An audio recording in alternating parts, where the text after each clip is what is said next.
ఒకానొకప్పుడు కామకోటి పీఠాధిపతులు చంద్రశేఖరేంద్ర మహాసరస్వతి స్వామి వారు అరుణాచలం వెళ్ళారు. అరుణాచలం వెళ్ళి గిరి ప్రదక్షిణం చేస్తూ రమణాశ్రమం దగ్గరికి వెళ్ళారు. ఒక్క నిమిషం ఆగి లోపలికి చూశారు. ఆయన్ని చూడటానికి రమణాశ్రమంలో ఉన్న వాళ్ళందరూ బయటికి వచ్చి నమస్కారం చేశారు.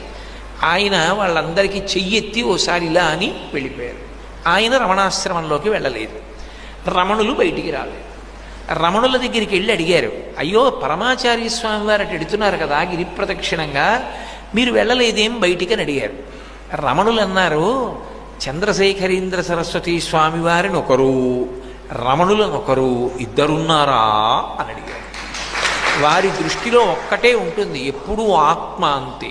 ఆయనకి కుక్కలోనూ అదే కనపడుతుంది, పాములోనూ అదే కనపడుతుంది తప్ప ఆయనకి రెండు కనపడవు, ఉన్నదొక్కటేగా అన్నాడు.